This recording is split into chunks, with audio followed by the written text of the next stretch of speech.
Ang oras po natin, 10:00 ng gabi.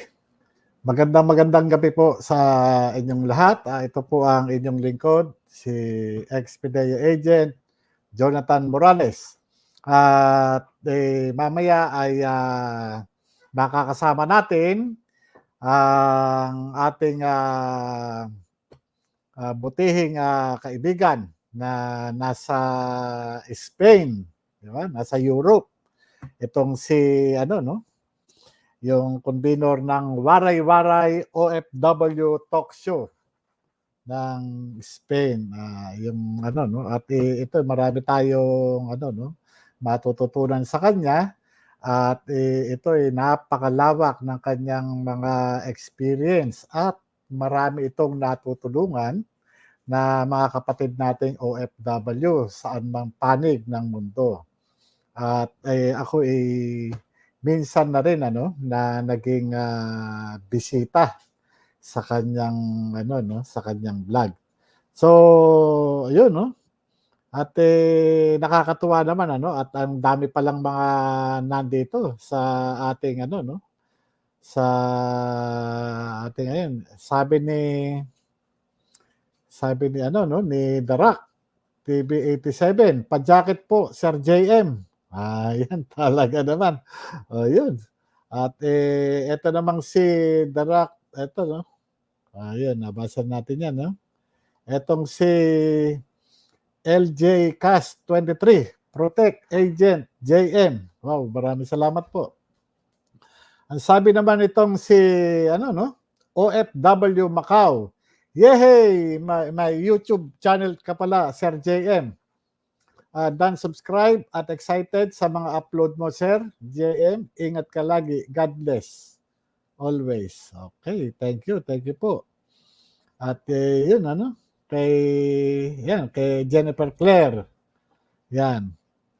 At dito sa ano no, OFW Macau, waiting, watching from Macau, China. Okay. Ito kay Evangeline Bernardo, keep safe, Sir JM. Okay. Tapos dito kay Shirley De La Cruz, Team Ohio, be happy. Tamsak. Tamsak. Ayun. So, yun. At eto no. Sabi ni Chai, Team Waray, sending love and full support from Waray Waray OFW Talk Show. Team Waray supporter, Waray Waray. Okay. So talagang marami no. At ito no. Pili lang tayo ng ano no. Galing kay Jackie Morales. Patuloy lang po ang laban para sa katotohanan. God will protect you. Mabuhay po kayong lahat na patuloy na lumalaban para sa bayan. Okay, maraming salamat po. Dito kay Janita Botin. Ingat po kayo palagi, Sir Jonathan Morales, watching from Qatar. Lagi po ako nanonood sa mga interview mo po. Isa po kayo bayani ng bansa Pilipinas. Okay. Yan, okay. Mula naman kay Levi Barrera. Tuloy lang ang laban para sa katotohanan, Sir JM. Iilan lang ang natitirang katulad nyo para sa sambayan ng Pilipino. Okay. So, yun ano. At nakakatuwa naman ano, talagang marami tayong ano no. Marami tayong mga ano. Galing kay Sawyer Team Waray. Shout out Sir JM. Shout out din kay Sawyer Team Waray. Okay. Kay ano naman ano, kay RJ Power. Good evening po Sir J Morales. Okay. So yan ano. At yan siguro at mamaya po at ano natin tong ano no. Mamaya babatiin uli natin sila no. So ngayon hindi na natin patatagalin ano. At tatawagin na natin ang ating special guest. Walang iba kundi yung ano no, si Miss Ranabi Espera Goko ng Waray Waray OFW Spain. OFW ano 'no, talk show ng Spain. Yan. Magandang Yes. magandang gabi sa iyo, Ran. Magandang gabi Sir JM at sa lahat ng iyong mga viewers. Talaga naman ang dami. Bumabaha agad ang live chat and wow, talagang ang daming OFW na nanonood sa inyo, buong mundo po. At Oo, nandito rin po yung aking team. Sir, allow me to give my yan, best shout out to my team Waray, team OFW yan. Talk Show supporters.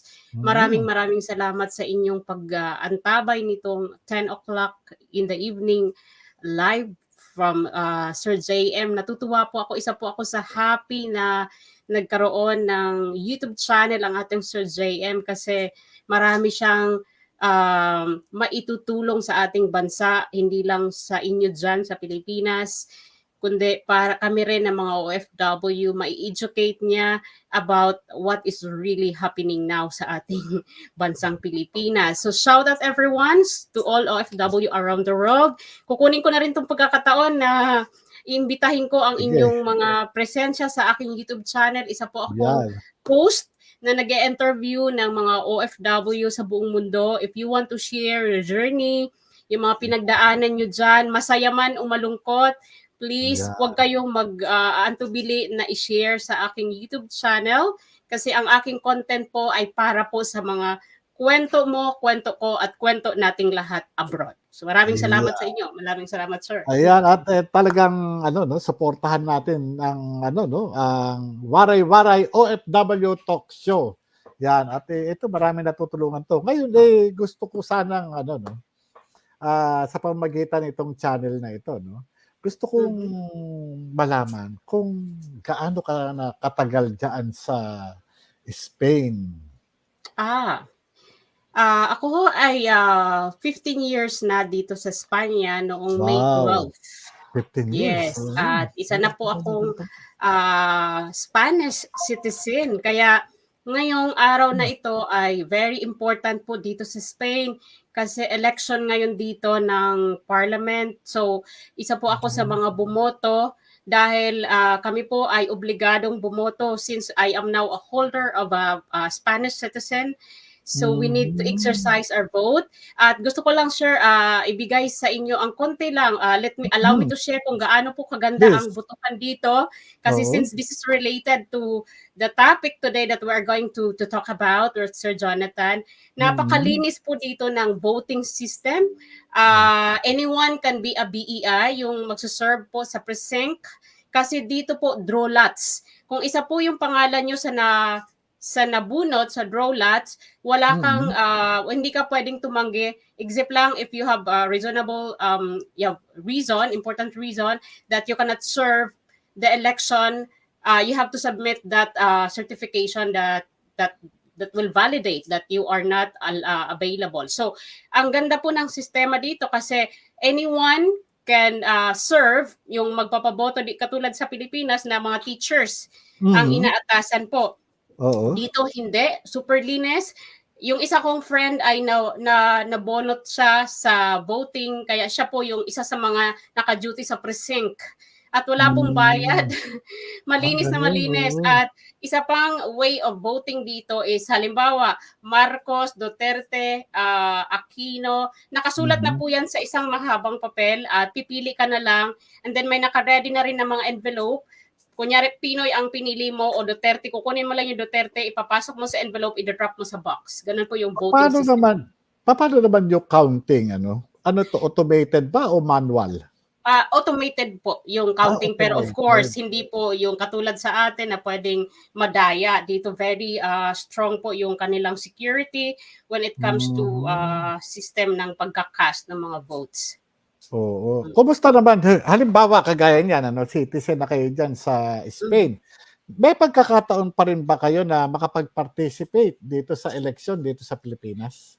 Yes, sir. As I have said a while, last guesting of yours in my channel, I Mm. mentioned that I am one who voted Marcos Sara. Because during that time, the 2022 election, I was I received an envelope na nandun po yung mga isi-shade na mga Mhm. candidates.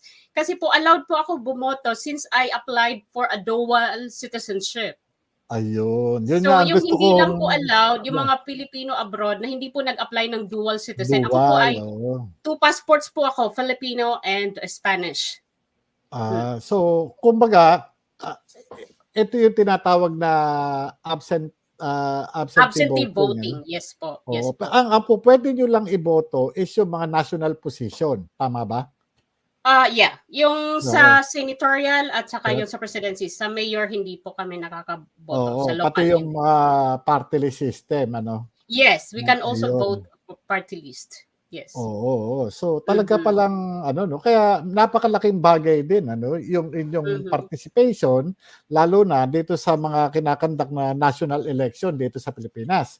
Katulad ng ano 'no, 'di ba sa 2025 magkakaroon tayo ng midterm election at ito, Yeah. ang involved dito is yung ano 'no, senatorial Mhm, position at saka yung mga party list. Yung mga mhm, district representatives tsaka yung local mhm. government, candidates, dito lang yun, 'di ba? Pero Yes. yung mga senatorial tsaka party list Senatorial, ano, yeah, yan yung ano, nakakaboto po kami. After po napakalaking namin, sir, ma-receive yung envelope, mm. kapag nakapili na po kami ng candidates to, we already voted, we have to send that through, post office po.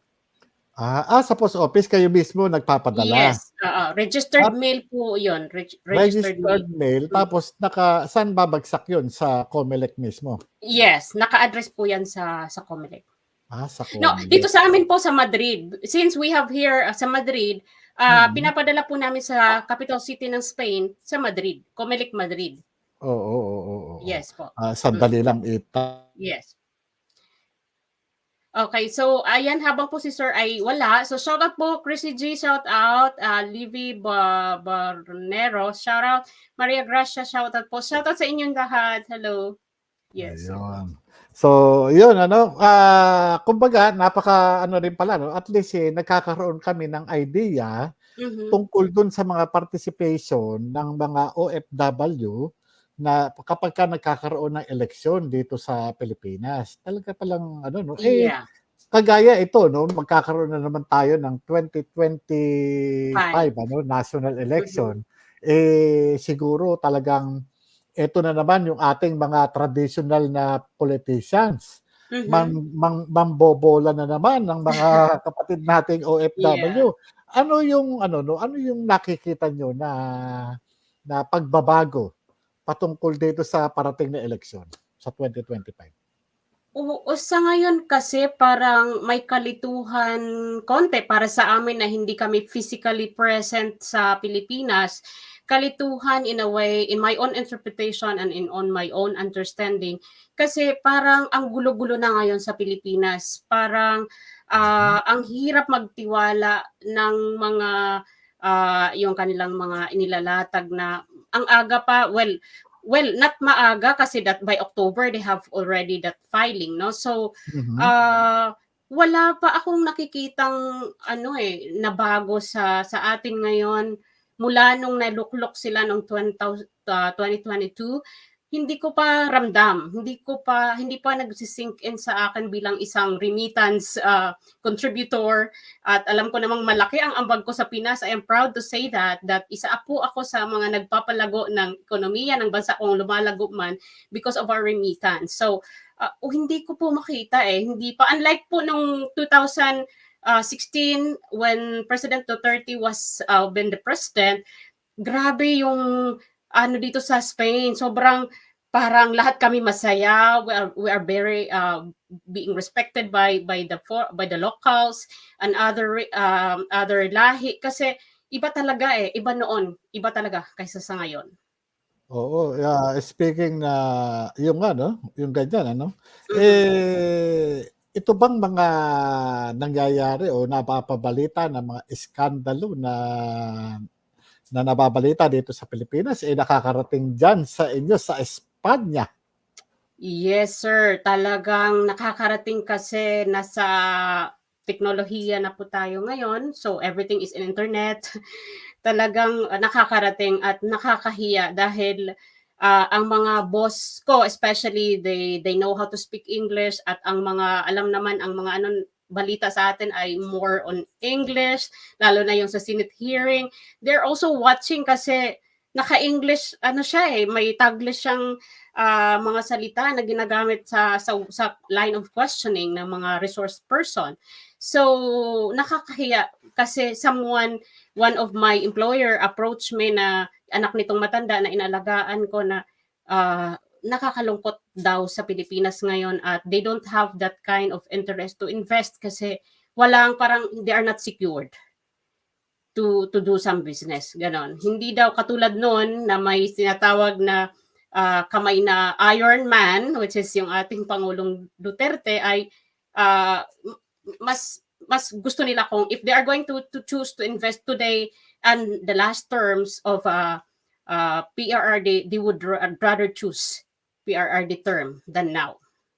So, nanggaling na rin mismo sa inyo bilang isang OFW, no? Na talagang napakalaki ng contribution nyo, lalo na sa ekonomiya ng ng Pilipinas. Yeah. So, doon sa pagkukumpara nyo doon sa ginawa o nagawa ng dating Pangulong Rodrigo Duterte, ano ang masasabi nyo kung i-compare ngayon sa kasalukuyang gobyerno, sa pamumuno ni Pangulong Bongbong Marcos?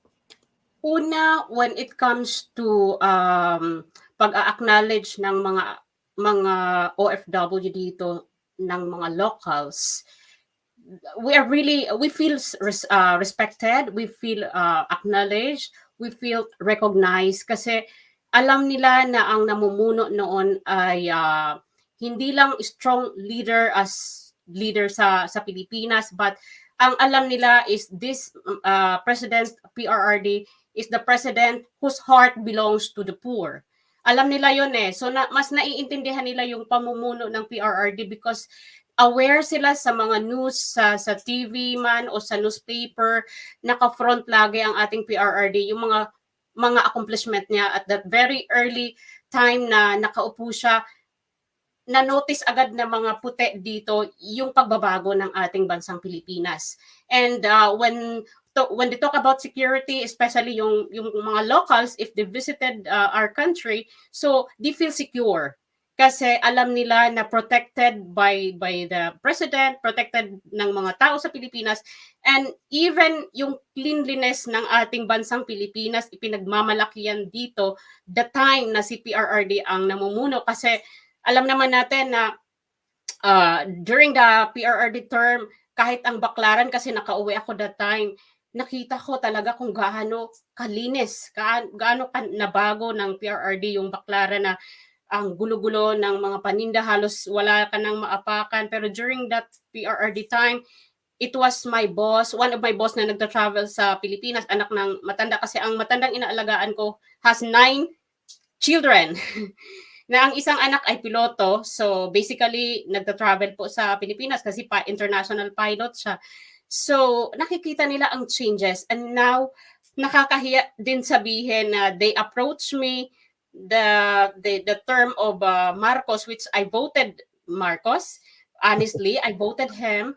Nakakahiya din sabihin mo, marinig sa aking mga boss na this kind of politics, and even this pulburon is now, they know already, my boss know already what is really pulburon is all about. So and that was the very disappointed moment when they talked to me na the president is allegedly using the pulburon. It was one of my boss here who approached me and asked me about that. Okay. So yung gusto kong mahingi din yung inyong views and insights on the alleged use of President Bongbong Marcos ng dangerous drugs. Ano yung inyong opinion patungkol diyan? Una, sir, frustration because you trusted this leader because I believe that during the campaign period, he has a lot of promises, especially yung pagbabago that he always, pronounced during the campaign. That is one of the promise, the rice will be 20 pesos. So, nakakalungkot lang kasi almost halfway na sa kanyang term, wala pa ring nagagawa. Wala pa akong, sabi ko nga kanina, hindi ko nakikita yung pagbabago na sinasabi ng ating pinagkatiwalaan ko kasi I voted him kahit open ballot pa siguro during that time talaga I'm proud I voted him not because to be honest not because dahil gustong-gusto ko siya but I voted him because na carried away ako sa mga Duterte like si Sara kasi katandim niya eh. So kasi alanganin ako 50-50 pa ako sa kanya noon bumoto pero since na carried away ako because of the strong campaign ni Sara Duterte parang okay so kung saan si Sara doon na ako parang ganon kung sino yung lineup ni Vice President Sara Duterte yun ako mamahalin ko din yung minahal niyang kandidato yung parang ganon so and then all of a sudden nagkaroon tayo ng frustration it's because I voted this person because I am expecting him to do the promise pero until now wala pa rin po nangyayari so isa po rin ako ngayon sa nalulungkot na eto pa, ang pinaka-worst is nung lumabas po itong PDEA, mas lalong nagkaroon po ako ng parang ano pa ang magagawa ng isang presidente if allegedly gumagamit po ng pulburon na ipinagbabawal. So, it's just like a frustration na isa kang taga-ambag ng ekonomiya ng bansa tapos itong mga ambag ng OFW na hindi lang ako ang nag-aambag kundi buong mundo, buong OFW around the world na nagtatrabaho para sa remittance, para sa mga mahal sa buhay, ay walang patutunguhan pala itong aming pagsusumikap na isa kami sa mga contributor ng paglago sana ng ekonomiya ng bansa. Oo nga, eh. Alam niyo, ito yung isa sa pinakamasakit ano, yung sinasabi 'no na ng karamihan dito sa ano 'no, sa ating bansa, lalo na yung mga Yeah. sumuporta sa kampanya 'no, dun sa mga bumoto na nabudol sila. So, Yes. nabanggit niyo kanina yung PIDEA leaks ano.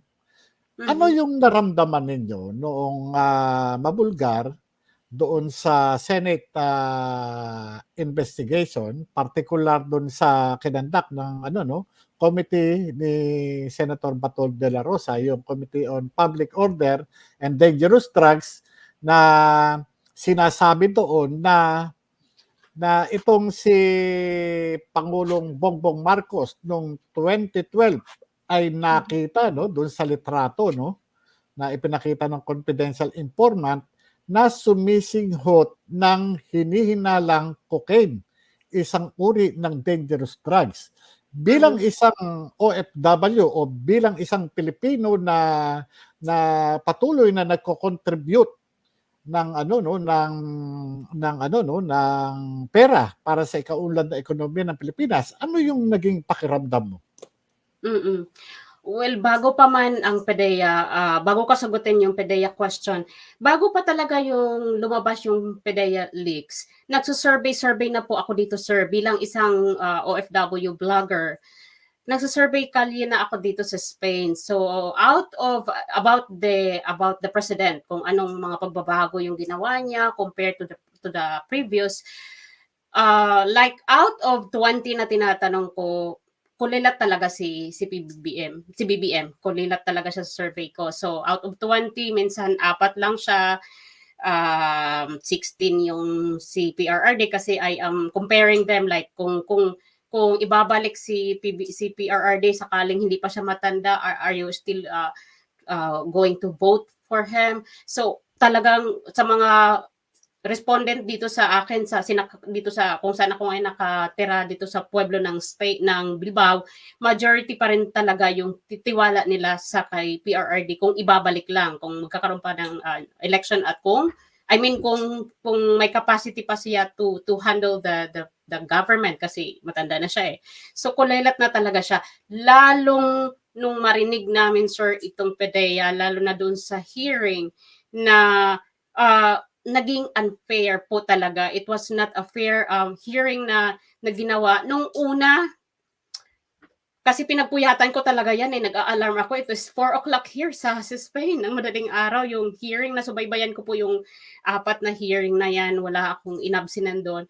Nung una, hindi talaga fair yung line of questioning ng iba sa mga nandoon, especially si Estrada, si Senator Estrada, hindi po talaga siya naging fair, inaatake po kayo personally, hindi nagfo-focus doon sa issue, kundi yung personal na mga cases nyo na mga na-acquit naman na ang inaatake niya. So doon pa lang parang wala na ito patutunguhan, wala na itong mangyayari na hearing kahit sundan pa ito ng pangalawa, pangatlo, pang-apat. Parang wala na, sir. Kasi kahit anong paniniguro ng Senator Bato, which is the chairman, hindi siya kaya nung iba niyang mga kasamahan sa Senate na kaya siyang pataubin, yung parang ganon. Kahit siya yung chairman, wala siyang magagawa if other company will ask questions, hindi na talaga, sir, magiging maayos. At yun na nga ang nangyari. Parang kayo na po ang sinentro po ng questioning nila yung pagkatao nyo, hindi doon sa issue. Na kayo ang nag-prepare ng document at pinapatunayan nyo kaya kayo lumitaw kasi binavalidate nyo o ino-authenticate ninyo na kayo po ang gumawa. So parang wala po akong nakikitang pagbabago, sir.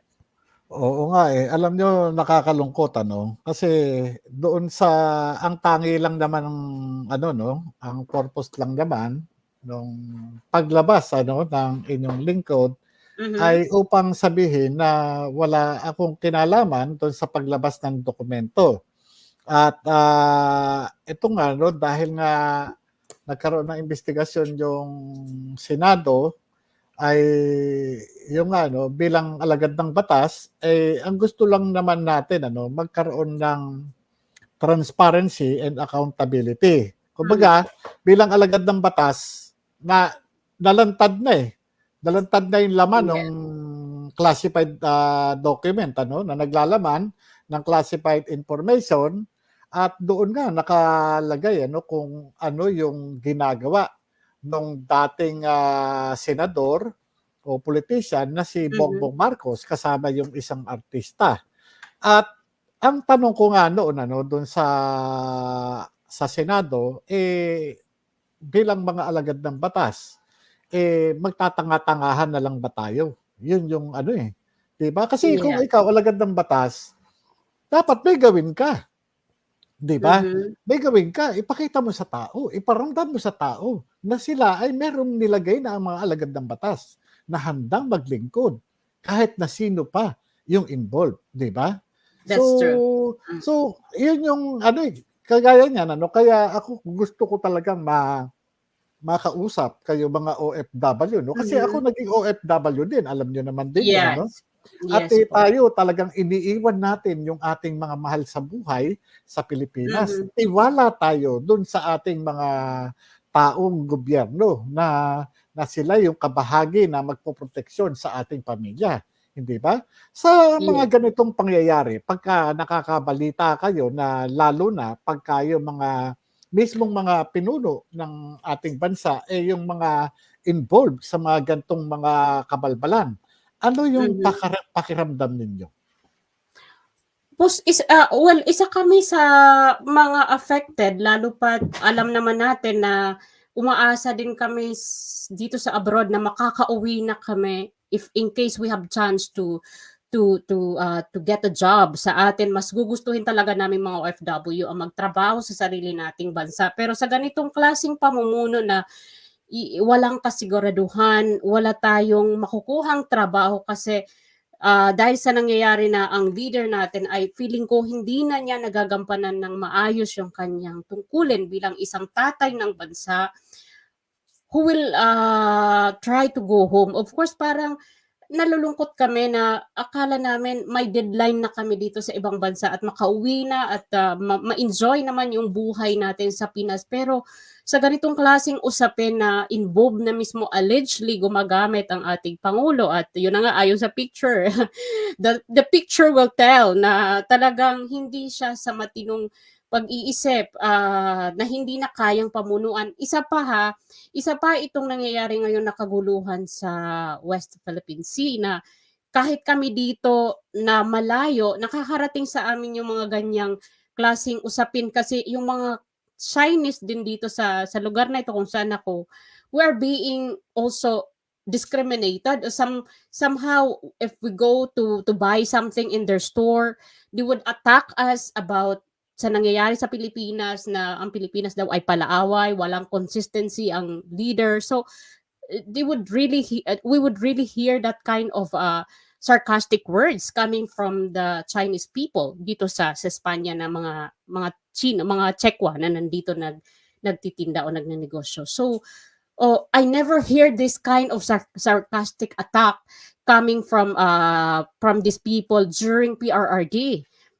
In fact, during PRRD, we are being praised, we are being pleased, and we are being respected by locals and other races na nandito na nakikita namin. Actually, meron nga silang mga biro na pahiram ng inyong presidente kahit 3 araw lang.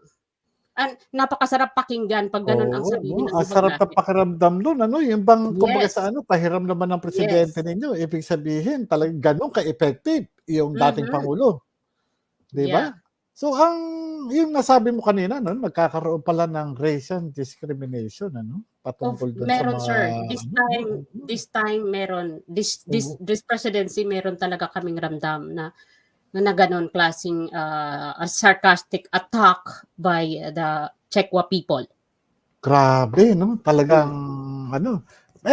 Mapunta naman tayo dun sa ano 'no, yung sinasabing, plano o attempt na ano 'no, meron kasing mga nung mga nakaraan merong mga napabalita na nagkaroon ng attempt o pagtatangka na palitan yung ating, konstitusyon o yung Yung saligang batas. charter, Oh, 'di yeah. ba? So, nasabi mo kanina na diyaan, malinis yung ano 'no, yung ginagawang Election. eleksyon. Oo, Mm. pero dito sa ano 'no, dito sa ating bansa Mhm. kung ano 'no, nagkaroon ng ano, kumbaga sa ano 'no, nagkaroon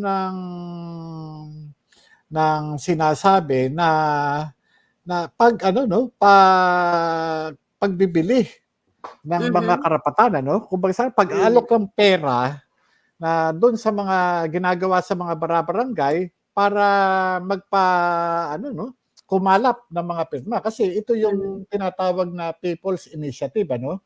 Kumbaga sa ano, kumakalap sila ng mga lagda o mga pirma ng mga tao 'no, o ng mga botante na nagpapatunay na ito, talagang personal na petisyon ng taong bayan para palitan yung ating konstitusyon. Pero ang sinasabi, itong mga ito, talagang bago pumirma, talagang binabayaran. So kung Mm. titignan mo, ang talagang tina-target nila 'no, is yung mga kababayan natin na hindi naman sa minamaliit natin ano, kundi yung Mhm. salat sa kaalaman. Kasi pagka Yes. ganitong mga usapin, dapat may mga ano 'to, talagang naa-apprise ano, o yung bang dapat, na-e-educate yung mga tao kung ano yung magiging ano 'no, ano ano ba yung plano, ano ba yung pagpapalit ng konstitusyon, bakit papalitan, 'di ba? Mm. Ano ang magiging epekto nito sa buhay nating mga Pilipino. Kasi unang-una, kapagka ang ating saligang batas lalo na nakalagay dun ano, dun sa ano 'no, may mga artikulo kasi yan, lalo na 'no, yung Yes. 3 branches ng government ano. Merong ang 3 branches kasi ng government, executive, legislative, at saka judiciary. Judiciary, So yung yes. executive at saka yung legislative, ito yung nandiyan yung nagkakaroon tayo ng mga ano 'no, pag-e-elect. Katulad ng ano Mhm. 'no, presidente, vice president, 'di ba? Mga gobernador, mayor, 'di ba? So Yeah. gano'n din yung mga konsehal. So kapagka napalitan yung ating konstitusyon, lalo na yung term ng presidente, ang term kasi ng presidente, 6 na taon, 'di Oh. ba? Mhm. Ang vice president din ay 6 na taon. Ang Yeah. senador, 6 na taon at yung mga congressman, 3 taon. So, Mhm. ngayon, bakit kinakailangan palitan yung ating konstitusyon, 'di ba? Maaari sinasabi ng ilan na kaya gustong palitan yung ating konstitusyon dahil gustong palawigin yung Yung yung termino terms, na yeah. sa halip na 6 na taon, gagawing 8 taon. Mm. 'Di ba? May ganyan Gagawing 8 taon or magkakaroon ng re-election. Kasi yung kasalukuyang batas kapagka pangulo, wala na siyang re-election. Kumbaga sa iboboto lang siya para sa 6 na taon na posisyon at wala Mhm. ng re-election. Ngayon, yung mga senador, 6 na taon din at yung mga congressman, 3 taon. Pero nagkaroon ng mga usap-usapan at mga Mhm. balita na ang term ng ang Senado ay bubuwagin na at isa na lang ang magiging Kongreso. Sa kasalukuyang batas kasi natin, 2 Ibig yung sabihin, sir, Kongreso natin. mawawalan ng power yung Senate, Oo, yung mawawala, mm, okey. tatanggalin. Kasi itong mga senador natin, ito ang kanilang constituency, national. Samantala Mhm. yung Kongreso naman, district o distrito yung Yeah. kanilang constituency. Mhm. Yung party list, eto naman din yung national din yung nito, kumbaga kasi kumbaga may regional party system, meron Yeah. din national party system. So gano'n kaya wala namang wala namang naghahangad na baguhin yung konstitusyon. Ang mga naghahangad lang diyan ay yung mga gustong palawigin yung posisyon. Yeah. So, sa inyong mga OFW ano ang sa tingin ninyo na gan'tong napabalita na sa halip na na dinadaan sa patas na Mhm. proseso yung ating ang ating, pagpapalit ng ng konstitusyon, Mhm. dinadaan sa bayaran katulad nito. Ano ang Yeah. niyo? Oo. Alam mo, sir, I am a granddaughter of, a politician 'no, kasi, way back elementary days, my, grandpa used to be a barangay captain sa amin at walang ano yun, sir, walang palitan kasi hindi siya natatalo I mean, wala siyang kalaban lagi, yung lolo ko. Sa father's side. So, siya yung ano talaga siya na lang yung sumuko kasi talagang sa edad hindi na kaya. Pero during the time na siya ay kapitan, wala talagang bumabangga sa kanya. So, consistent barangay captain po talaga yung grandfather ko. And then my father became also a barangay official. So, during that time sa kanila hindi ang nakikita ko na yung malinis na nakikita ko sa lolo ko yung wala akong nakikitang involved na pera na ganito ngayon na nakikita natin na yung konstitusyon ay, pinapalabas na papalitan tapos gagamitin yung pera ng taong bayan, which is kasama kami diyan na OFW kasi isa po kami sa nag-aambag diyan sa Pilipinas. Isa po ang pera namin sa nagagamit na ngayon, ginagawa nila na parang itong mga binanggit niyo po kanina, sir, na mga uneducated o mga hindi gano'n kalawak yung kanilang pananaw when it comes to politics or yung sa pamumuno. Ito sila yung unang binibiktima ngayon ng mga gustong baguhin ang konstitusyon 'no. So ginagamit nila ang pera para linlangin, bilhin yung karapatan ng mga taong hindi malawak ang pang-unawa na isa sa mga nakakalungkot kasi isa ako sa nagsubaybay ng mga hearing about this na na may mga, pumirma na napipilitan dahil sa in exchange of, ayuda na tinatawag. Pero ang kapalit noon ay pirma nila para mapalitan lang yung konstitusyon natin 'no, na hindi man lang nila alam kung ano ba talaga yung kanilang pinirmahan. In fact, meron ako narinig na mga without mask, talagang, pumunta sila sa Senado para bawiin yung kanilang napirmahan kasi hindi sila oriented kung ano ba talaga yung pinipirmahan nila kasi ang akala nila ayuda lang yon.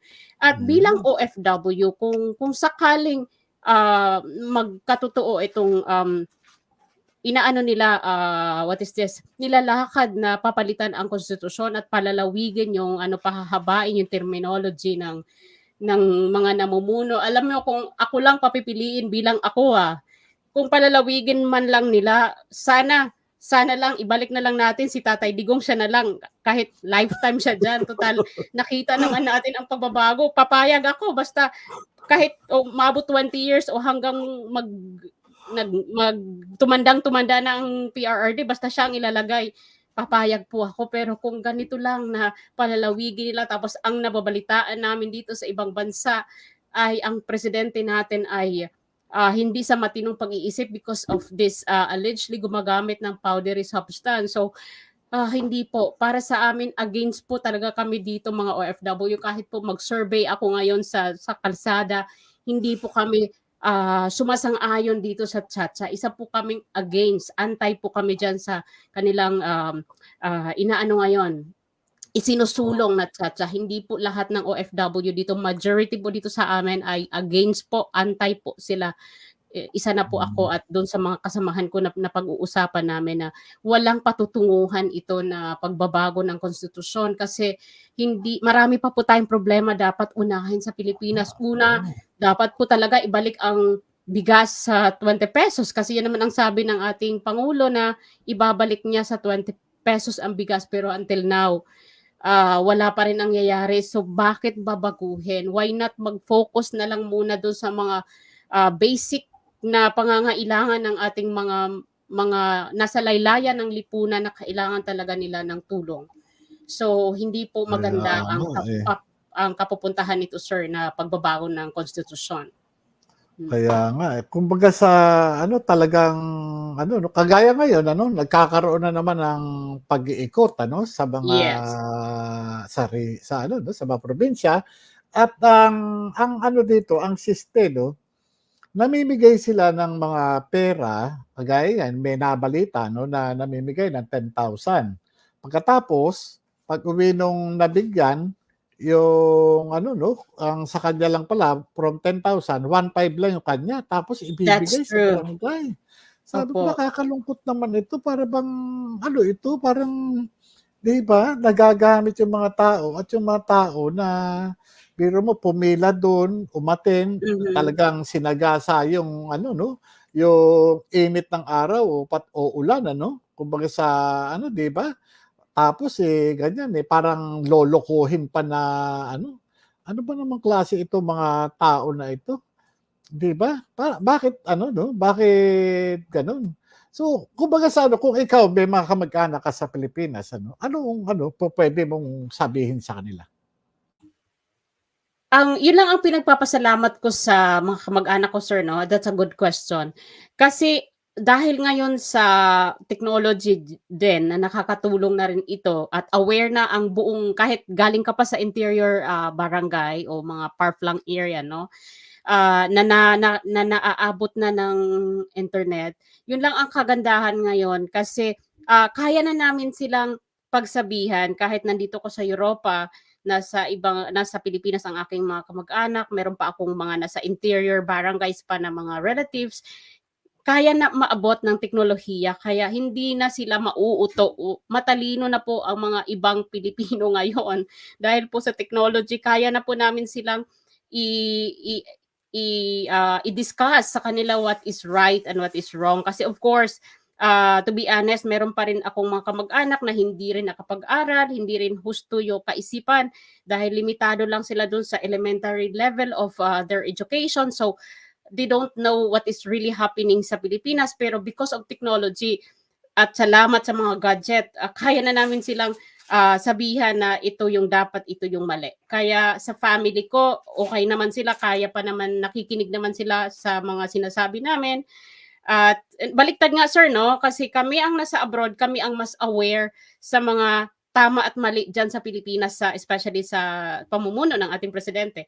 Hindi sila aware nandyan sila sa Pilipinas kasi yun nga sinasabi ko sa'yo, not all of my relatives are well-educated. Hindi sila nakarating sa level ng college, high school. So may mga relatives akong elementary. So hindi ganun kalawak yung kanilang pananaw sa politika. So by me, especially ako na influencer ako, so I was able to discuss to them what is really right and what is wrong about yung ating ngayon pamumuno ng ating presidente.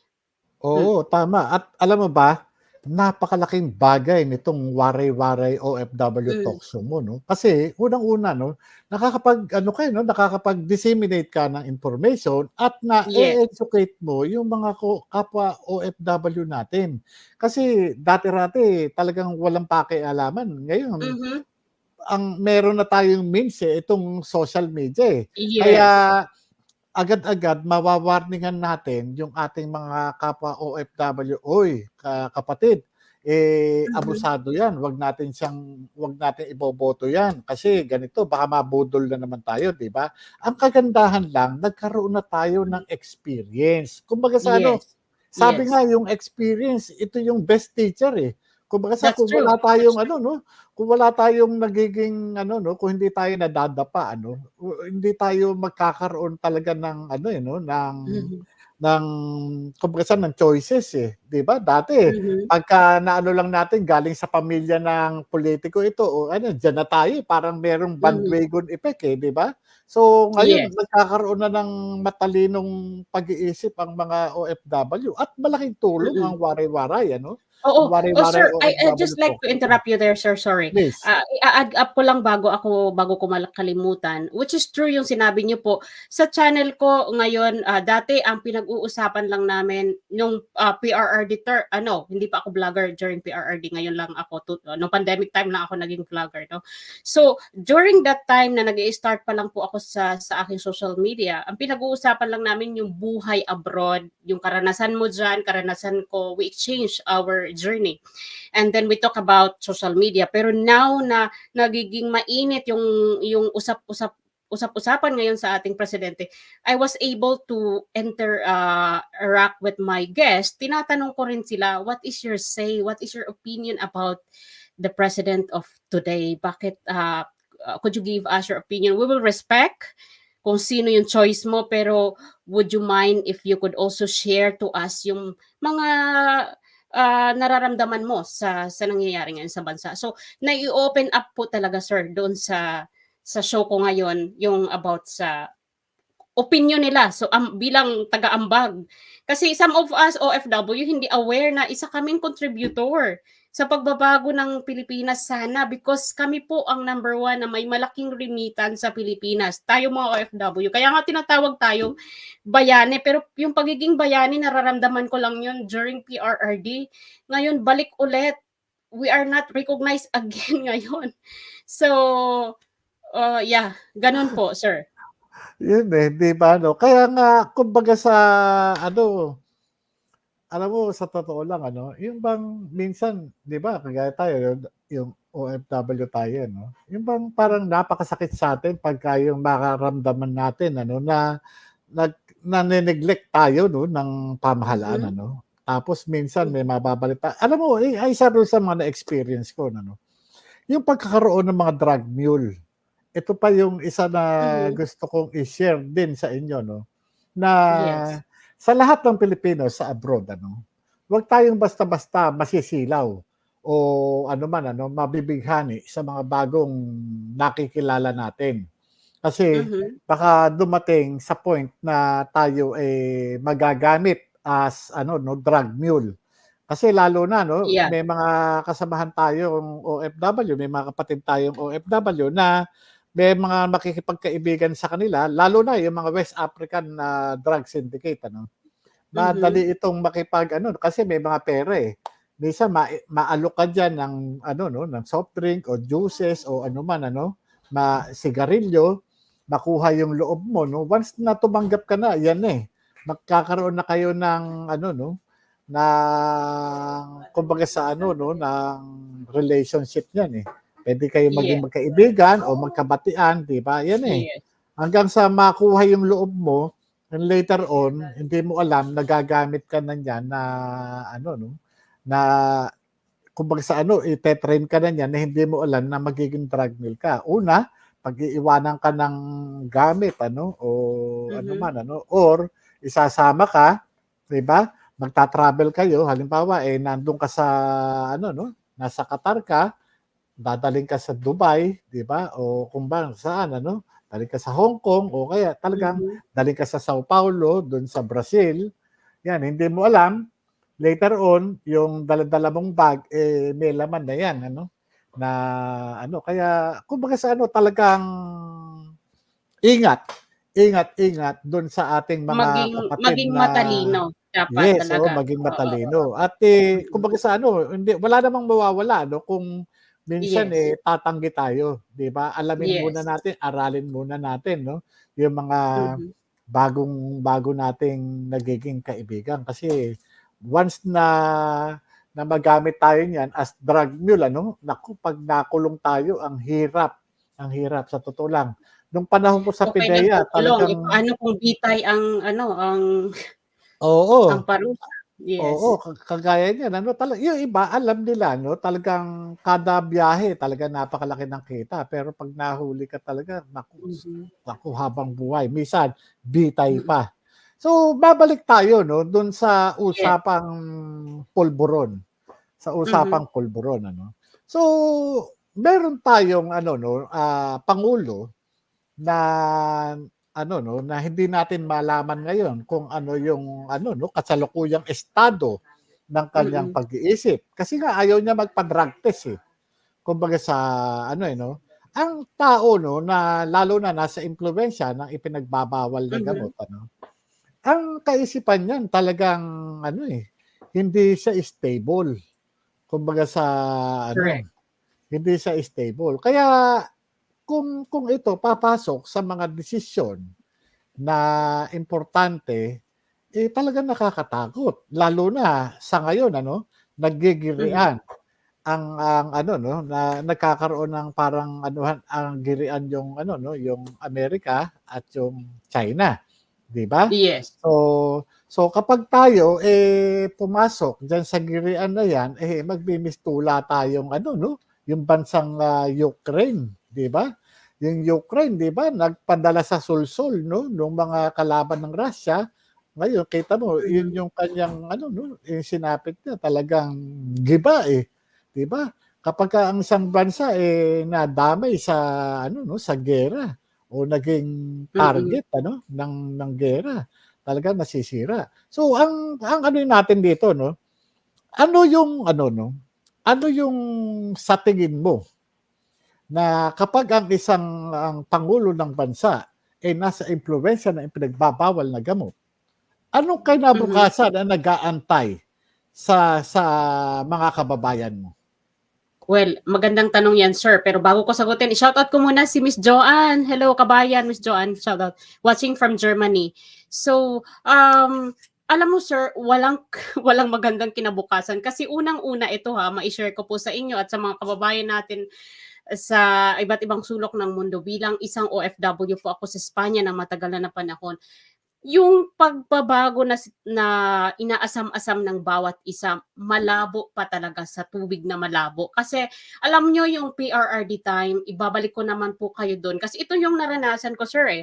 During PRRD, my husband got an accident was a victim of accident. So ang asawa ko po ay nasagasaan po sa Mindanao. My husband nagmomotor po yung husband ko, going to Pagadian City kasi my husband is from Mindanao.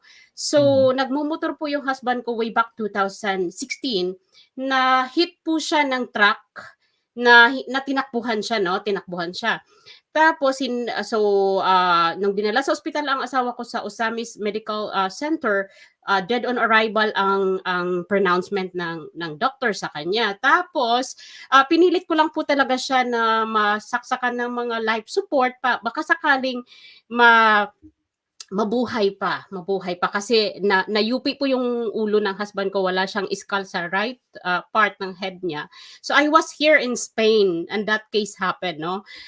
Bakit ko ito share sa inyo kasi ito yon guys, ang pinakamaganda that time na nangyari sa buhay namin, nagipit na ako na wala na akong mapagkunan ng mga pambayad ng bills. Ang bilis ko sir ang bilis akong na-accommodate ng 8888 which is CPRRD niyan ang lunsad ng yung parang ito yung emergency, o tawag dito, hotline oo, number oo, na parang hotline siya, 24/7. oo. open Mm. siya, sir. Alam mo, sir, nakahingi talaga ako ng tulong. Nabigyan po ako ng tulong ng PCSO during presidency term na wala pong kahirap-hirap. Tumawag lang po ako dyan sa number na inaano ng PRRD na sa lahat ng nangangailangan ng tulong sa may mga pinakamatinding mga pinagdadaanan, you can contact this number. Alam mo, one call lang, I was able to receive 175,000. Nawala ng mga tsetse-boretse, sir. Yung ano lang, medical record lang ng husband ko, sinubmit lang namin through email. Kasi nandito ako nun sa Spain nung nangyari yun na aksidente ng husband ko. So, one email ko lang yan na isa akong OFW na nangihingi ng tulong kasi wala na akong mapagkunan. Ang bilis po talaga ng responser. So, nabigyan agad kami ng 175,000 right away. Deposit po yan directly to the accounting office kung saan husband ko na-admit. Ganon kadali ang kinabukasan na noon ng mga OFW na nanghihingi ng tulong. Mabilis po ang aksyon. Pero this time, anong aasahan mo sa ganitong klaseng presidente at yung misis pa niya na i-involve sa panalo ng mga loto na nakailang panalo sa isang buwan. Oo. So anong maaasahan natin na mga gustong manghingi ng tulong sa PCSO na sila lang Alam, ang gustong maging milyonaryo. Wala po alam niyo, tayong wala.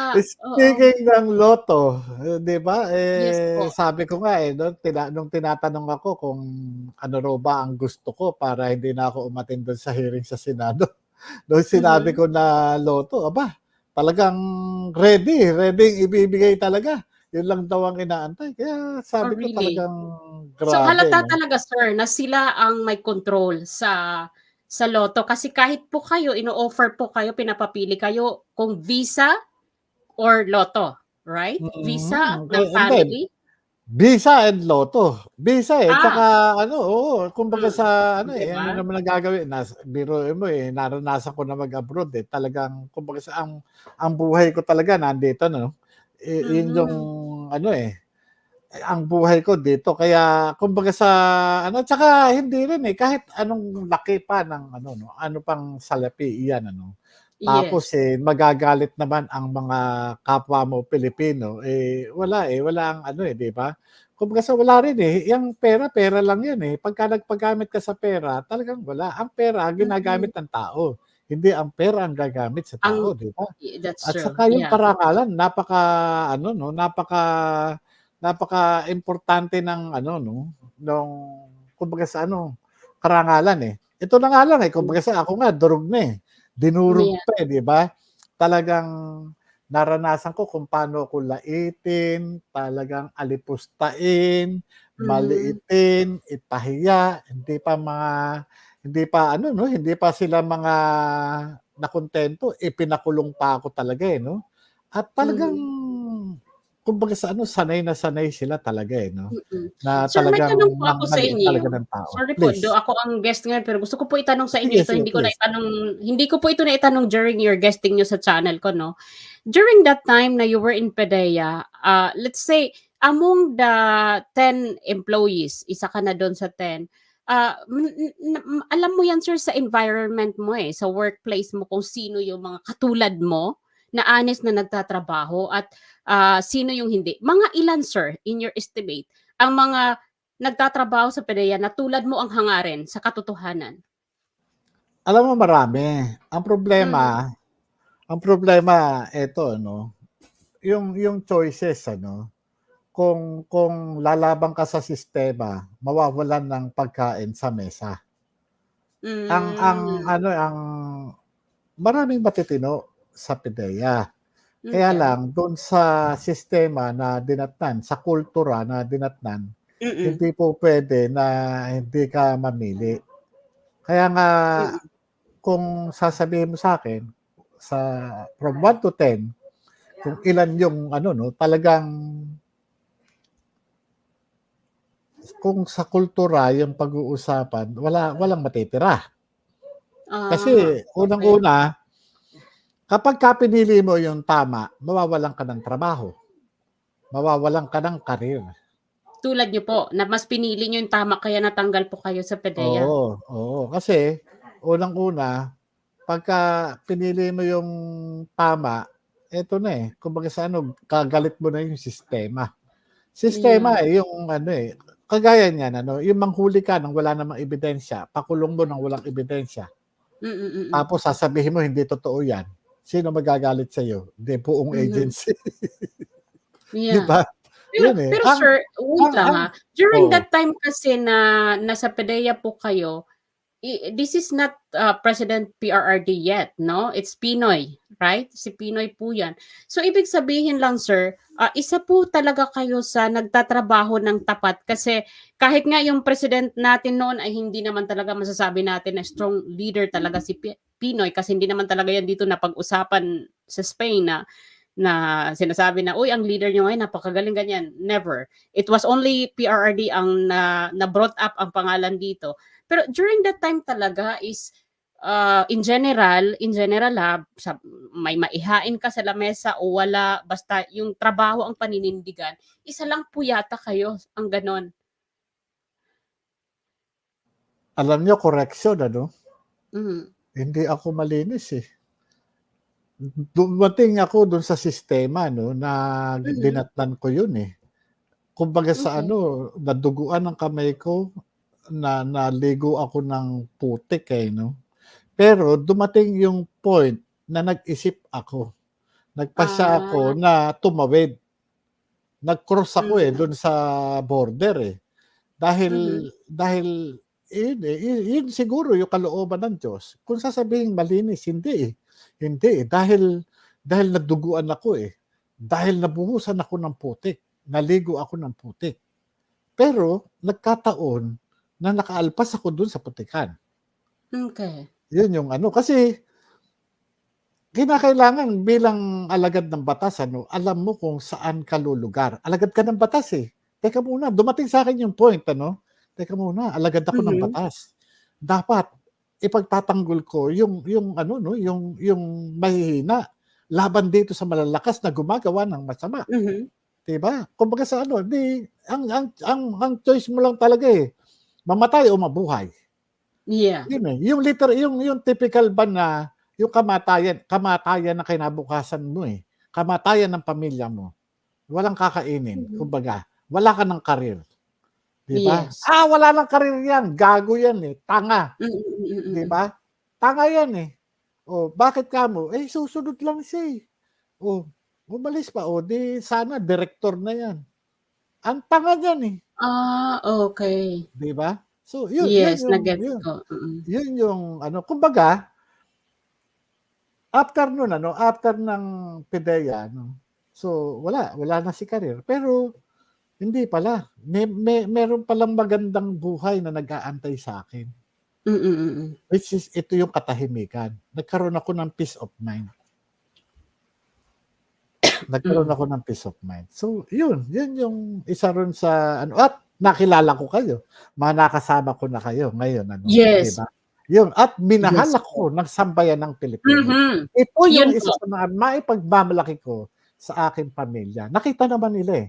Kaya nga nung Mm, mm. makulong ako sabi nga nila, "Daddy, sino tutulong sa atin?" Ako nasa isip ko sabi ko sa kanila, "Meron." Pero nasa isip ko alam niyo kung ano? Papaano nga pala? Wala naman akong kagaya ni ano 'no, wala naman akong kagaya nila Ka-Eric, nila Doktora Loren Badoy na may nagbigay o may naglabas ng manifesto na mga Yeah, retired generals, mga retired generals, yes. militaries, 'di ba? Hmm, Na 'pag hindi niyo pinalaya 'yan, talagang mag-aaklas kami, 'di ba? Parang gano'n, eh. mm, Eh, sa akin mm. wala namang gano'n, eh. Pero alam Mhm, niyo marunong ang Diyos, oo, 'di mas ba? Binigay yes sir, kayong lahat sa akin. yes, Ito yung mga ano 'no, yung mga OFW, yung mga netizens, 'di ba? yeah, 'Yan, yang SMNI, 'yan ano, sila ano 'no, ang dami 'yan, si Maharlika, 'yan mm. sila Sila Sas, sila Joey, third Joey floor, Lubayre, 'di ba? mm, PH Update, sila Gerald Bacanas, si Captain mm. Bato, 'di ba? Lahat yang mga banateros na 'yan, 'di ba? Yes. Binigay 'yan, Actually, lahat mga sir, ano, 'yan yung naging OFW na sanggata niyo ano po, 'no, mare-maray, mm, 'di ba? Ang dami binigay ng Diyos ang 'yan. dami, Biro mo yung yung inaakala ko no'n ano, na ako mismo sabi ko, "Ano magagawa nitong mga netizen na 'to?" 'Di ba? Para bang gano'n. Pero alam mo, yung boses ng sambayanang Pilipino through Yes. dun sa netizens, 'di ba Yes. niyanig yung Senado, talo pa yung Mhm. tinamaan ng mga ano, ng mga missiles, eh, 'di ba? So, sabi ko That's grabe ang true. kapangyarihan din talaga ng Diyos ano, pagka gumamit talaga ng ano 'no, talagang Kapag kumilos talaga 'pag ang kumilos, Diyos. eh, 'di ba? Mm. Yan ang ano, 'di ba? So yun, Oo. Alam mo sir, totoo 'yun 'no, kasi, kung tutuusin hindi po kayo official, hindi ordinaryong PDEA lang po kayo. Hindi po kayo humahawak ng any position na mataas sa bilang alagad ng batas. Pero grabe ang support ng mga tao sa inyo dahil mas pinili niyo po isiwalat o panindigan yung nag-authentic po kayo ng ano, yung authenticity ng documents na yon.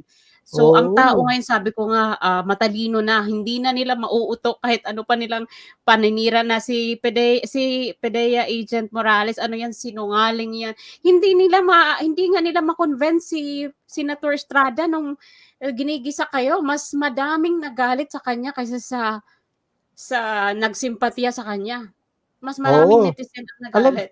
alam niyo ba 'no, nung eto 'no, kumbaga sa Mhm, ano 'no, nung na-contempt ako, eh, di nung inilabas na ako, eh, nasalubong ko talagang puro ang sakit sa mata, eh, yung puro camera ang dami, yes, gumagano yes, sa'kin yes. tapos yun na, yun pala sinundan ako nung ano, nung the third floor, yung kay Mhm. ano 'no, kay Kay Yusek Pam Pam at at saka saka si Yusek Marlon. Marlon, oo.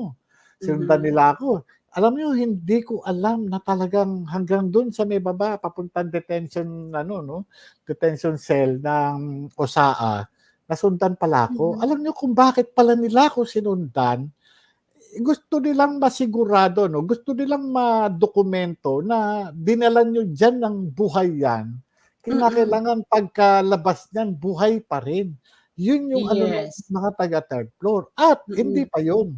Bisdak Alam niyo ba Pilipinas, nung hay. Mm, mm, alam niyo ba nung lumabas ako 'no, nung sinundo na ako nung abogado ko, kasama rin yung the third floor, yung dalawa na yun, mm. Sir, yung may tanong po ako sa inyo. Kailan niyo nakilala ang the third floor? Bago pa kayo humarap sa Senado or dun lang, that time na sinusubaybayan kayo dun sa mga hearing? dun lang, Dun lang nung yon. ano lang, oh, Tingnan niyo lahat po sir ang dati ko malasakit ng tao 'no? Kahit yes, hindi kayo oo. nagko-communicate, wala kayong exchange of messages, talagang, Alam niyo nung buwis buhay ang nagkakilala ginawa. lang kami talaga ng personal nung Yes. lumabas na ako ng Senado. Okey. Sa sasakyan nila mismo ako sumakay. Tignan niyo yung ano, yung sinuong nilang panganib. Mhm. Kasi sa dami ng kalaban na talagang gusto kong patayin, biro mo ang naghatid sa'kin sa bahay from Senate, yung third floor, dun ako nakasakay at yung nakasunod Attorney. si attorney ano 'no, Vincent Badong. Yun yung ano, biro mo itong tatlong nilalang na ito na talagang Mm. buwis-buhay din, eh, 'no? Talagang Gaano sir katagal, from how many hours it took for you to travel from, facility to your house? Para lang sig ma-imagine ng mga tao siguro how more or safety less and mga danger you are. ano 'no, mga isang oras o isa't kalahating oras, pati yung traffic ano, Naku po. pati yung traffic at ang dilim pa, 'di ba paglabas mo ng Senado Yes, kasi talagang kumbaga pasensya sa ano, pa. talagang ano 'yan, eh, Mm, pray for all ka na. mm, Wala mm. kumbaga sa ano pupuwede, kumbaga puwede kang rakrakan talaga na At hi ano, eh, at hindi naman yung mga sasakyan niyo yung bullet ano siya, hmm, ah, yung bulletproof hindi naman na oo, puwede, oo, hindi naman normal bulletproof. lang. Oo, Mm, normal lang. Talagang yung tipikal na isang ordinaryong ano 'no, mm, SUV na mm, ano 'no, na minamaneho ni ano 'no, ni Yusek Marlon ano. Kaya hmm, sabi ko itong mga tao na ito 'no, na noon ko lang nakilala na talagang ipinagkaloob ng Diyos ano. Kaya mm. sabi ko talagang walang ano, eh, 'no, walang imposible sa At saka sir kapangyarihan ano ng Diyos. po, isa rin po sa nakadagdag and I believe, that the prayer of the people, kami sama-sama kami nagdasal, and I for sure you also believe the tinatawag nating community prayer na malakas talaga. Kasi during that time, sir, na nilalabas kayo sa facility, sabi ko nga po sa inyo, nag-half day lang po ako kasi parang gusto ko tumutok talaga, walang maiiwan na single minute of that situation na hindi ako nakaantabay. So, the mass prayer, the prayer coming from the community, from different people na nagdadasal po sa inyo, talaga wala pong makaka-shake na wala pong makakagalaw sa inyo na anumang masamang kalaban because of that strong prayer coming from the people na nagmamahal po sa inyo. Isa po yan sa talagang nakatulong sa safety ninyo from the facility to your house. Mhm. Oo, alam nyo, sa totoo lang ano, Mhm. yung mga prayers na galing sa inyo, ito yung ano, kumbaga ito yung naging kalasag ko, ito yung Mhm. naging kalakasan ko. Kaya nga sabi ko no'n ano, na na ang sabi ko sa Diyos, pagkalooban mo ko ng mga tao na Mm. makakatulong ko. Yun yung ano 'no, kumbaga sa ano, sabi ko nga, wala akong ano, hindi naman ako nagdadala ng baril at wala naman akong baril. Sawang-sawa nga ako sa Mm. baril sa totoo lang. Sa sa Yes. ma sa naging serbisyo ko talagang ano, kumbaga sa ano, yang maka-ano nga lang ako ng baril talagang wala, Kasi unang-una gusto ko yung ano, yung peaceful yung aking ano, 'no, yung pamumuhay. Buhay. Kaya kung kahit na nung ngang may mga nag-imbestiga dito sa akin no'n ano, chineck nila talaga kung meron akong mga baril, wala, Wala talaga silang Mm. na ano na nag-aari ako ng baril kasi nga nanawa na ako, Mm. nanawa na ako, Sabi ko nga 'no, sapat na sa akin yung pinagkaloob ng Diyos ano Mm. na kagaya niyo, na mga nagmamahal talaga. Kaya nga sabi ko nga ano, itong mga kababayan ko na ano, ngayon panahon na para alagaan at, palakasin ko sila. I-educate ko Yeah, sila, bihisan ko sila ng ano 'no, ng sapat na karunungan para that's ano true. 'no, maging Yes, sir. matibay, matatag sila, Mm. magtulong-tulong kami 'no. Mm. Yun yung ano and, nakakaisang oras na pala tayo. So, Yes. yun ang ano ko 'no, ay ako'y nagpapasalamat sa'yo, Ran ano, at, napakalaking bagay Yes. ng ano 'no, ng mga ginagawa mo sa ano 'no, sa ating mga kababayan sa buong mundo. Alam mo yung Waray-Waray OFW Talk Show na 'yan, talagang ito yung isa sa mga ginagamit ng Diyos para bihisan ng kaalaman Yes. ang ating mga kababayan.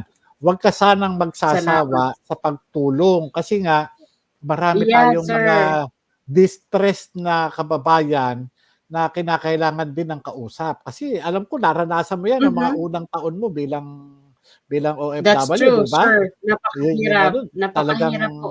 hirap, 'di ba? Yes, So napakahirap po ang malayo sa pamilya nung mga una, ang dami nating ina-adjust, ang dami nating siguro sir kaya, binigyan po ako ng channel ng Diyos kasi dati po ang channel ko is, yung tinatawag nating paangat. Hindi niyo po yan alam sir, 'pag tinatawag nating, yung tinatawag na paangat is, parang magbabagsak ka lang ng banana diyan or yung tinatawag yung mga terminology sa YouTube na dikitan. Dikitan is magsa-sub ka, magsu-subscribe din yung isa mong kaibigan na nag-YouTube. Pero hindi po ako naging masaya until I found out after 4 months, I prayed to God. Sabi ko, Lord, would you give me a channel that will make me happy at makakatulong din ako sa kapwa ko. And then one time, I was cooking, biglang sumagi sa isip ko na mag-talk show po ako. So ayun, ni-launch po natin ang talk show during pandemic at marami na po natulungan ang channel ko. Hindi po yan documented lahat, hindi po na ipapalabas sa channel ko lalo na yung mga sensitibong bagay na ating natulungan ng mga tumakas, tumalon sa 11th floor building, ni-rape sa ibang bansa ng mga among Arabo. Marami na po tayong natulungan sa channel ko, may napabahayan na po tayo, nabigyan ng mga mga ah, puhunan sa grocery. hmm, Marami po tayong natulungan pagdating sa mga konting-konting 10,000 to 20,000 na mga tulong sa ating mga kababayan na pinauwi galing sa Middle East dahil hindi sila naging maswerte.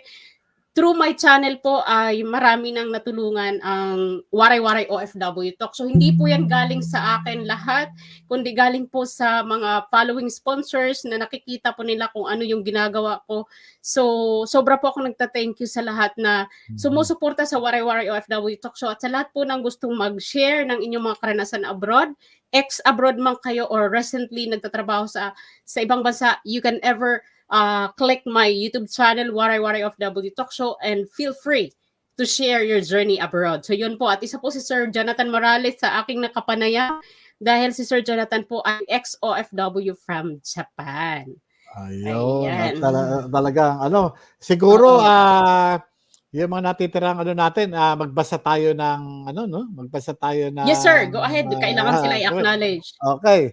Mula kay RD Boy, ang ayuda sa AKAP 10K daw binigay pagkatapos kunan ng litrato, kinukuha ang 8,500 tapos 1,500 na lang napupunta sa pobre. Uy, grabe naman Yeah. ito. Talagang lokohan na pala talaga ito, no? Yes. Tapos, oo. Ngayon, ito. Kay, Yan ang nakakalungkot, sir. Alam mo sir, itong mga ganitong klaseng gawain ng iba nating mga nasa politiko, no? I never heard this during the 30 time kasi takot sila takot sila gumawa ng kabulastugan during Tatay Digong kasi talagang malilintikan sila.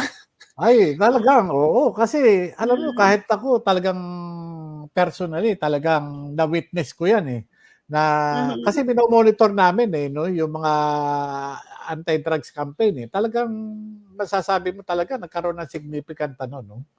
Ano Yes. talaga yung ano no. Dahil talagang nawala alam mo indicator ano kapagka may mga drug addict sa kalye, may mga drug pusher sa kalye na nag-aantay ng mga customer, talagang makikita mo pasanak talaga no, yung illegal drugs, okay? Yeah. Wala Sir, po may tanong po kay ako sa ano inyo. Wait please, lang sir, okay. importante po ito kasi hindi ko din Yes, ito yes. natanong sa inyo no, though I'm sorry sir kasi sayang naman Okay 'tong lang, okay. pagkakataon. Sige. Kasi 10 years na itong nakalipas na 12 years, tama ba? 2014 po ba kayo nawala sa PADEA? 2013. 2013. At ilang presidente na ang dumaan. Bakit po, ano po yung nag-motivate sa inyo to come out and authenticate this document na pwede naman po kayo manahimik kasi tinakpan naman ni Maharlika yung pangalan nyo? Okay, What oo. did you Ganito come out? 'yon. Oo. April 2 nung ano no, makatanggap ako ng message galing dun kay ano, dun sa kasama ko, yung isa sa nag-testify, yung Dave Curioso.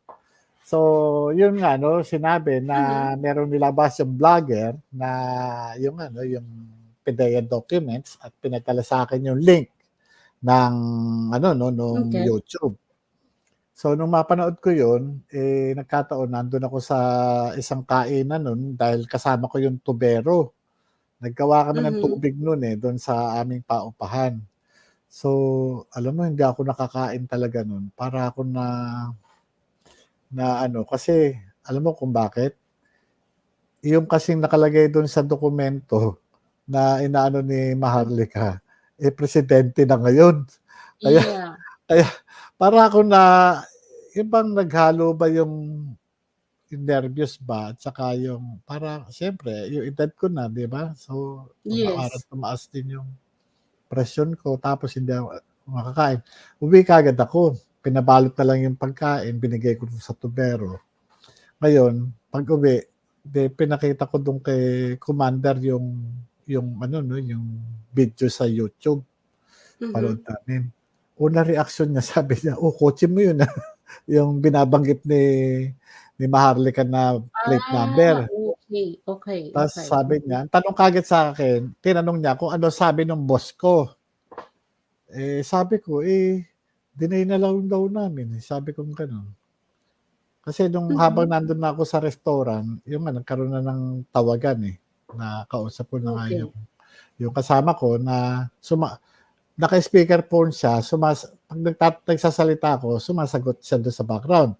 Pag nagsasalita naman siya, sumasagot naman din ako. Parang gano'n So, hindi nga kami direkta magkausap, pero yung speakerphone na hawak ni Curioso, naka-ano, 'di ba? Kumbaga sa ano, naririnig mo Naririnig. natin, oo. Yes, Kaya nga ang tanong yes. ni commander, "Ano sabi ng boss mo?" Sabi niya, "Deny na lang daw namin para hindi magulo." "Di-deny mo na lang," sabi niya sa'kin. Kaya lang tapos Mm. sabi niya, "Kaya lang hindi ka ba mapapahamak?" Yun nga, sabi ko, pagka ano 'yan, malaman niya, pina-examine 'yan sa NBI o kaya sa PNP, malaman pirma ko 'yan, patay ako, kaso na naman. So yun yung ano, kaya between April 2 up to April 7 talagang nagkaroon kami ng ano sa bahay ano. Hindi naman ako pupuwede na mag-ano 'no, mag-decide on my own. Siyempre may mga Mm. kasama na rin ako, malalaki na rin yung mga anak ko, Yeah. Hindi pupuwedeng hindi na sila kasali sa usapan kasi masisisi ko nitong mga ito, 'di ba? Kumbaga sa ano, ang ano Mhm. 'no, kumbaga sa ang desisyon na ito pamilya na, pamilya na. Of Kasi course. hindi ko pupuwede rin silang hindi i-involve dahil Mm, mm. seryoso ito, presidente. Kaya nga ang sabi nila, lalo ng mga bata, "Di sulatan mo na lang yung PIDEA." So, which is yun ang nangyari nung April 7. Sumulat ako sa PIDEA, pinadala ko dun sa courier yung sulat. Mm. So, yun nakalagay dun na wala akong kinalaman dun sa paglabas ng dokumento at willing and able ako na humarap sa anumang investigasyon. Umaasa Okey. ako, Okey. umaasa Hmm. ako na ipatatawag ako ng ano 'no, ipatatawag ako ng PIDEA. So, dumating ang ano 'no, wala silang patawag. Ang ginawa nila deny nila. Mm, So, mm. ang pangit naman kasi sa part ko, biro mo, ako yung nakapirma. Siyempre Mhm. tahimik ka 'di ba? Ngayon, kung tahimik ka, 'di yanong-yano ka na lang na gurgurin. Dahil ano, kumbaga sa ano, sino ba gumawa niyan? Eto, 'yan, papatay na lang natin 'yan. Gano'n ang mangyayari Oo, sa'yo. para Walang matuluyan ng kaalam-alam ang mabura, yung parang oo, gano'n. walang kaalam-alam ang taong bayan. So, Yes, eto na ngayon, yes. 'di ba? So, ang advice din, nanonood kami pamilya, may nag-a-advice sa mga abogado do'n sa mga ano 'no, na mag-ano kayo, paalam niyo sa Senado, ganyan. Sumulat ako ngayon sa Senado. Mhm. Eto ngayon, nagpatawag ngayon ng imbestigasyon ng Senado. So, sa'kin naman, ang ano ko naman do'n is magkakaroon ng imbestigasyon na ano, tatanungin ako ng ano, kung paano ano ba ito, gaano ba katotoo 'to, parang gano'n, iga-guide ko rin sila, Mhm. katulad ng sulat ko do'n sa PIDEA. Ang nangyari, sa halip na alamin bakit gano'n yung ano, nung nilalaman nung ano, nung na Hmm. ito palang dating ano na 'to, Pres dating, itong senador. pulitiko na 'to, Mm. involved pala sa paggamit ng illegal drugs, dapat gano'n, 'di ba? Ang nangyari, para bang ang ginawa nila, sinira nila yung pagkatao ko. Yeah. Parang pinagtanggol na Nalihis lang nga nila sir sa yung ano, ano, yung nalihis doon sa oo, issue, yun, yung line of oo, questioning nila, wala. mm.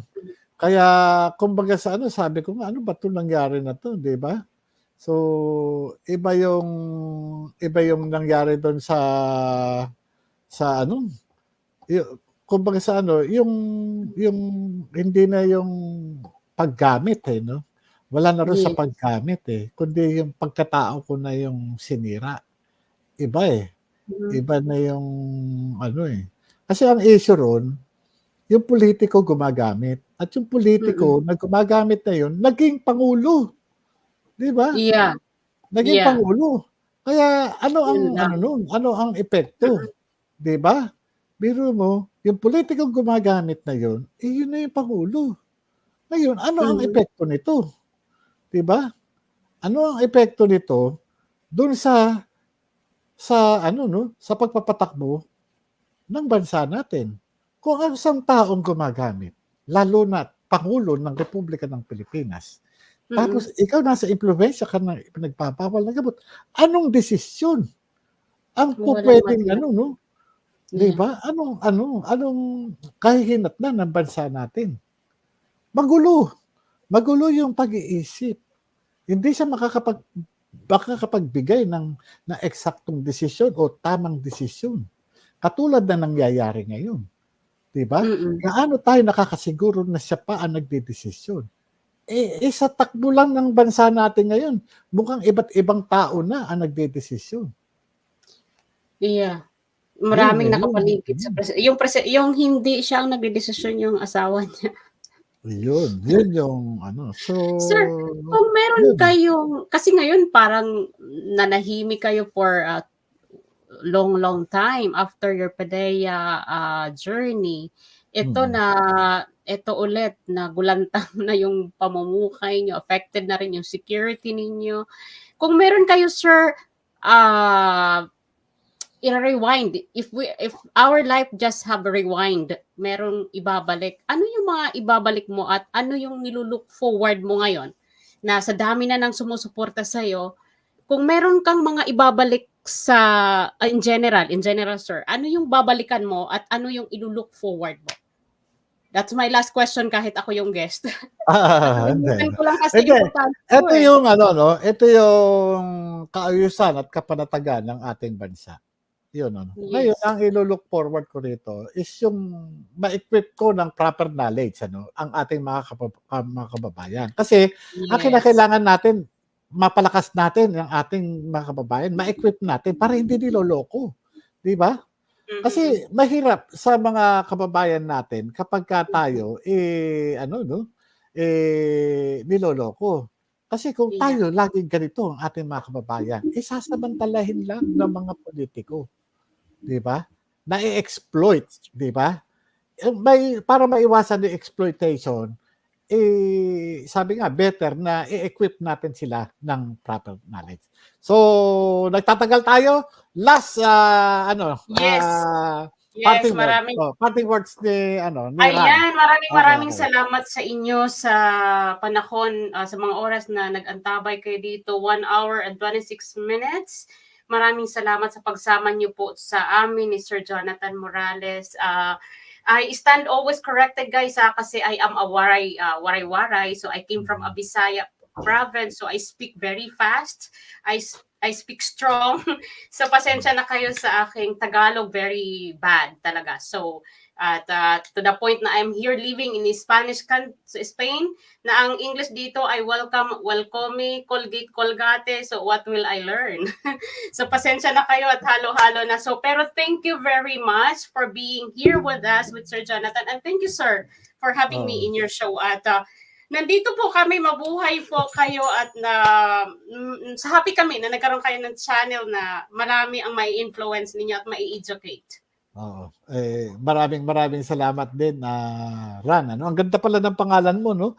Ran Nabi. That's my name. Ran Nabi, My elder sister's name is Ranali. So I am Ranali. Ikaw naman, Ranali. Ran Nabi. Okay. Because my father is Rudy and my mom is Elena. So that was a combination of my mom and my father's name. So, bigitin man, sir, pero really, we salute you and we will be supporting you all the way. At isa ako sa mga proud na nagkaroon po kayo ng channel kasi this channel of yours will be used to raise your voice, being the PDEA agent, and para sa katotohanan, para po wala nang malinlang at wala nang maligaw na mga kabayan natin sa maling landas. Oo. At maraming salamat din sa iyo at ganoon din sa ating mga kababayan sa amang panig ng mundo. Maraming salamat. Thank you po. Baba na po ako, sir. Maraming salamat. Waray, OFW around the world, thank you very much. Bye. Okay, bye-bye. So, yun, mga kababayan, maraming salamat po sa inyong lahat. At sana tulungan nyo itong channel natin at paki-like at subscribe, paki-share na rin po. At yun po, magandang gabi sa inyong lahat.